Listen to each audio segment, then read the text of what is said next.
బీజేపీకి ఆ అవసరమే లేదు. ఎందుకంటే ప్రతి ఎన్నికల్లో మేము పోటీ చేస్తాం.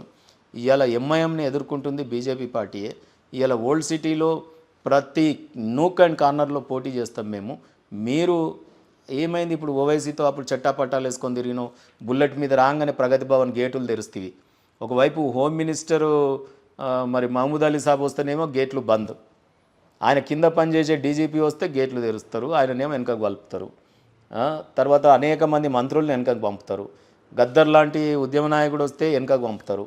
ఆ రోజు ఓవైసీ రాగానే బుల్లెట్ మీద డొడ్డు గేట్ తెరుస్తీవి, లోపల కూర్చోబెట్టుకుంటే బిర్యానీ తినిపిస్తీవి, మాట్లాడుతీవి. ఇవాళ ఆయన పోయి కాంగ్రెస్ సంకనజరు.